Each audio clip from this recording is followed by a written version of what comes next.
All right, we're back. Another Wednesday. How are things going in your world? Good. Yeah. Busy. Busy? Yeah. Well, that's my topic today. Oh, is being Busy versus effective. Oh, okay. I was listening to a podcast the other day and they were talking about everybody. So this is like a common response from people. It's like, how are things going? Oh, Busy. I'm busy. I So know, what does that everyone mean? says that. Is busy- Busy to me is like just feeling like everything's kind of like stressful. Stressful, busy? Like growth Yeah. busy? Like doing, Yes, it doing can more? be. Like I'm definitely doing more than I'm usually doing. Yeah. Like just adding certain things into my routine. Like I've been eating better, exercising more. So Yeah. like there's things that are just taking more time in my day. So I'm trying to figure out like time management. But it's good. I think it's Okay. good, busy, productive, busy. Yeah, you feel like busy is a good thing? Yeah, Yeah. I think so. How Yeah. about you? Yeah, I definitely have lots going on. It is hard because sometimes you're putting in effort, there's things going on, and it doesn't lead to the result they're looking for. Like in my business, maybe it's out, working with buyers, showing them, writing an offer, not getting accepted, or you do get an accepted offer, then it falls apart. So it's like sometimes it feels like one step forward, two steps back. Yeah. And so there can be a lot of moving pieces, and hopefully you're moving towards a result, but it is like and then there's it seems like there's always more that we can do, but how do you choose between What? and there's always things pulling at your time and attention, right? And it seems like that is maybe a priority, but it's not. And sometimes there's things that, this will just take a minute, so you do it and it gets you sidetracked, and then you lose focus on everything else. And Yeah, it's hard to figure out what to prioritize. well, it's hard because in my schedule, so every day I block off this time. It's called money time. And so money time is for things like following up with clients. Like you actually have it written, money time. No, it's in my calendar. It's green. It's a block. It's blocked off. Money time. Okay. So that's to generate business. So Okay. that's like, lead follow up. So following up with anybody that had maybe inquired about selling their house, or like someone that we're getting ready, maybe they're going to be ready to list their home in a week or two. Right. So during that block of time, but those are the things. So my money time, that block, is to focus on the things that will produce income. More business, yeah. So during that time is not set aside for doing admin. It's not for doing paperwork. It's not for just getting caught up on stuff or following up with stuff that's already in the works. Right. It's for new generation. Okay, that's cool. Well, it is, but it's really hard to stick to. Oh, how long have you been doing it for? Well, I've had it in my calendar specifically it's always been something that I've looked at and tried to block out, but I've physically put it in my calendar about 3 months ago. Oh, okay. And I probably hit those times maybe a third to half the time. The other 2/3 to half is it just gets like, so like this morning, get a call, someone wants to write an offer, right? So that takes priority. The money time gets bumped, right? But it's like doing the now thing is going to cost me in the future because you're not I didn't setting do aside. the follow-up to keep filling the pipeline, right? To keep in contact with people. Yeah, that's hard. So it is very challenging to do that and to stick to that schedule.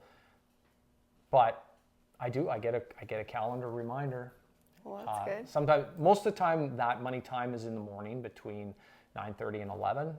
But there's other days where I have, I'm training or have other meetings that then I bump it back to after lunch from like 1 till 2:30. But it's really important to set that time aside and use it for what it's intended, which is to generate more business. More business, yeah. Yeah, because servicing current business is also important, but that doesn't produce the future business. So, And has that been effective for you, setting aside time? well, I mean, I'm aware of it. It is what's frustrating to me is how easily that time gets filled by other activities. Yeah. So, and I'm aware of that, but yeah, it's a challenge. And like, you get a phone call or a text, or there's something that needs to be dealt with now. And then it's like, well, that takes priority, but really in the long term, the priority should be that money time, that generating, income generating activity, right? Because all of a sudden now, if all my time is occupied by, say, something current issue that's being looked after, and I'm not filling the pipeline with future, then the future is not so bright, right? Totally. I know my real estate coach used to say, he's like, well, if you want a Christmas without skinny kids and pets, you better work. Oh my God. Yeah. Anyways, well, which is true, like in our business, because if we don't produce, then it gets, the income just stops, right? Yeah. And it feels like you're on a treadmill, like it just is. That's sales, right? It's like once you get one done, you got to go do another. Well, is it? Well, to me it is. I just couldn't do real estate like ever. You could say it's exhausting, but at the same time, it does take energy, yes. And like all of your time. But that's the problem, right? Yeah. Is when it does consume all of the time. Like right? it's not something that you like clock in, clock out. Like you don't. No. You're always available to answer calls. Well, like so yesterday, a new listing hits the market. Buyers want to go look at it. The only time they're available, 7:30 p.m. So go finish the showing at like 8:30, right? Come you home. always have to have a schedule open, basically. But it's like, that is a choice. Yeah. But so, had I not shown it, they wouldn't be writing an offer. Like it's kind of like you can't, it's hard to have it both ways in this business. Totally. And same thing with listings, like an offer comes in, we got to deal with it, right? So we work it out, like, and the sooner, because the more time you allow to pass when working on an offer, the less chance of it coming together, because people, I think, just get frustrated. Yeah, I think so too. So there's always this bit of a sense of urgency to work things out, get it accepted, move to the next step. And if moving to the next step takes too long, people are just like, oh, you know what, they don't want to do it, or we don't want to do it, we change our mind. They just, because it's exhausting, it's stressful for clients as well. Yeah, definitely. So managing time and expectations. But again, it really is that busy versus effective. And this morning I was reading, because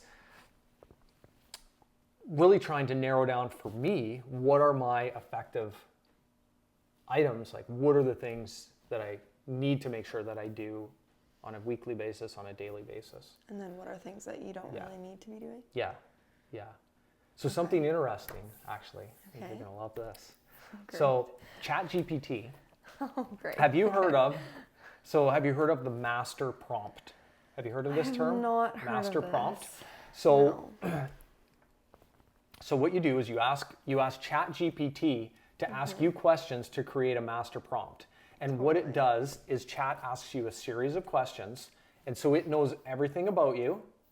So that when it is giving you answers, so if you're asking for information or questions, it has a point of reference. It just knows you. It knows everything. Oh my gosh, So- your bestie Chat. Well, so yesterday I went through the process of creating the master you did prompt. it? You took time out of your day yesterday to do this. Last night when I got home after the showing, Okay. I did it because, so looking at, I mean, I love it or not, or hate it, whatever, ChatGPT saves a lot of time.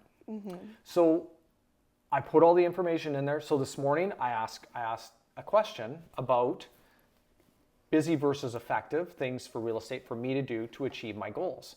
And so because I created the master prompt and said everything, it was able to provide me with 5 very direct and succinct points to focus on.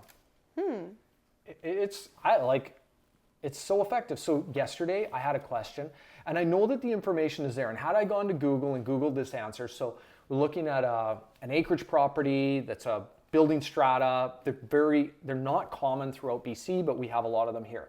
And so I have one of them listed, and I've had agents from out of the area asking questions like, what is this? And so rather than me just typing out all this stuff, so then I go into ChatGPT and I say exactly what I need. I need information on a acreage building strata. It's not a bareland strata.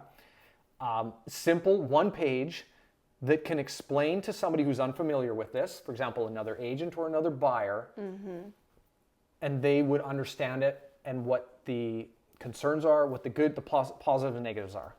And so I put that in there, hit submit, like literally took about 30 seconds to come up with, and it created a 1-page. And it was like, I had to go in and modify a couple things, but literally for me to do that, I could have created it and put in the information. It would have taken me at least 30 minutes. And this was done in less than a minute. Right. And then I edited it for 2 minutes, and I had the document, and I sent it off. So how is that not like? I just think that people are getting a little carried away. How is that getting carried away though? Because one of these days you're gonna have a little cutesy robot that's gonna be showing houses for you, because it saves you time. And you'll be doing that. I just know it. No, I don't think we're going to get that far, because I there's think still we the will, human because element. look at you right But now. in terms of putting together information, what I really like is that it will It does the work for you, so you don't have to think. No, I still have to proof it. I know that the information is there. I wouldn't say you don't have to think. Well, I still have to make sure that it's accurate. I'm not just taking stuff and just sending it off. there's been studies lately that with the use of AI that we're becoming very stupid. I think if you use it properly, sure. I'm gonna send Well, you the Google's study. been there. Like, if you wanted to know something, you would just Google it. How is this Yeah. any different? But like just in other areas, like for example, Give me an like, example. like ChatGPT is now writing books. Like we don't have authors anymore. We don't have like artists. Like we're losing a lot of like our creativity Well, and our ability. Like even kids in school, like they don't. If somebody just has using chat. something real and original, they're going to create it. It's going to still be relevant. But Yeah. if they're regurgitating what's already been said, then yeah, I don't know. I think like- people still need to provide value. Kids, for example, are just literally looking everything up and having ChatGPT write their essays, do all their math homework, Well, do in all that their sense. science homework, and that is an issue. Is it? Yes, because now we have dumb kids. Well, I don't know. Are they smart? They're using the technology to their advantage. No, because they're not using their brains. And then one day when Depends the on how you look robots at it. come to kill us all, the kids won't even know how to solve a simple math equation. Well, why would they? They wouldn't. They just need to know how to fight. Okay, well, true. Anyways, It's just stressful. there's always a resistance to change. This is nothing new. Everybody's like, oh, it's like when they came out with the car, they were like, oh, Yeah. this is never going to replace horses. Horses are better. And like, Right. who's going to want, and anyways, and now, so things evolve and they change. If there is a desire and people want it, it'll grow. And I really feel like there's like, this is not going away. It is definitely taking away people's jobs. There is no question about that. Especially like if you want to get a legal opinion of something, if you want to know like, I mean, even like to calculate out cap rates, I get questions and I can tell people have sent it. They've gone into ChatGPT. They've put in the listing description of a property into ChatGPT and said, send the real estate agent the questions, the information that I need to know. And then they just send this off. And it's like a page of questions that are, and you can tell right away. I'm like, this is not like a normal person didn't ask these questions. Right. But it's like, here's what you need to know. And so I agree in that one sense that it's instead of that person actually reaching out in person, but again, it's probably asking questions that maybe they wouldn't have normally asked that they should ask. So it's protecting them, right? Yeah. I don't know. I think there's, Anyways, I'll keep you sides to it. posted on my master prompt. So far, I'm Okay. happy with it. Yes. And okay. yeah, because it knows my goals and what I'm trying to do, and it also asks you questions about your personality. Doesn't that like, How do you? are you comfortable with this artificial intelligence knowing everything about you? I mean, you can go on and pull all of it from videos anyways. Like, guess. I'm not, no. Just a little Like, weird. what's going to happen? Sure. I feel like the positives definitely outweigh the negatives for me in how I use it. Yeah. Okay. Till it all blows up, and I'm going to keep using it. I know. It's a tool. Like, it is an effective tool. It's just not regulated enough. That's what I think. So I wanted to know how large of tires I could fit on my truck with the size of wheels that I was planning to put on it. Yeah. And I literally did a voice prompt to chat and asked it, and it told me exactly what I could fit. Yeah. Like, how is that not useful? And how much do you pay for this master prompt? $20. A month? Yeah, it's just ChatGPT Premium. Okay. No, like nothing. Totally. Less than your Starbucks. I don't go to Starbucks. Your matchas. I have matcha at home now. Oh, okay. Well, still. So. Okay. I'm saving money. Anyways, I'm saving so much money by paying $20 a month for chat. Totally. Well, so what's your Walper wisdom to get ChatGPT? Well, no. I mean, I wouldn't say that. It's not going to work for everybody. Mm-hmm. Maybe I don't want other people to get it because I feel like I have an advantage because now I have my master prompt set up. Everybody is using ChatGPT. Yeah, but they're not using it in the same way. In the way you're using it. Well, I don't know. See. I don't know. There's so many things, but I think it's like this hard work versus smart work too. Mm-hmm. And I feel like there's no replacement for doing the work. There just isn't. Like showing up, making the contacts, talking to people, doing what you need to do. Mm-hmm. So that's what my Wednesday Walper wisdom is going to be like. You still got to do the work. No matter what the tools you have at your disposal. Mm-hmm. Like this whole idea that you can do this 4-hour work week and build a business that's beyond what other people are going to have a great life and work 4 hours a week. That's insane. Like that is not reality. Mm-hmm. Right? I don't know. What do you think? Yeah, I think if you want to be doing things at a very high level, then you need to put in a lot of work. Yeah. And be willing to sacrifice. I mean, there's choices, there's trade-offs, right? Yeah. And I think this whole balance thing and imbalance, I think if you're growing, there's going to be imbalance. I don't know how you can have balance and growth at the same time. Mm-hmm. Right? Yeah. To be trying to grow business or life, it's like going to the gym and trying to get stronger, but not lifting heavier weights. Right. Yeah, no, I get that. Right? Like, so that concept of putting in the work is required. You can't get something for nothing. It's like this, and we see it in our business all the time. They're trying to sell these programs to tell agents that they can make money without working. Right. You can make money without talking to people. You can make money without picking up the phone. You can that just doesn't exist, right? Yeah. All they're doing is selling a program. They're making their money from selling the program to an agent. Yeah. And the agent's willing to pay it because they're trying to figure out a way that they don't have to work, so that they can sit on the beach for however many hours and only work 4 hours a week and make money. Well, while they're not working, all the people that are working are cleaning up all the deals. Right? Yeah. I don't know. That's just my 2 cents. So put in the work. I like it. Do more than is required. Yes. Get shit done. Totally. We love that. Do we? I've never heard of this 4-hour work 4-hour work week? The book? Like 4 hours, like it's literally like 4 hours a week? It's sold millions of copies. Oh. See, everybody buys it because they're like, wait, I want to learn how to work. So that you can work 4 hours a week? The book is called The 4-Hour Work Week. It teaches you the system. Yeah. And you're against it. It's not reality. Right.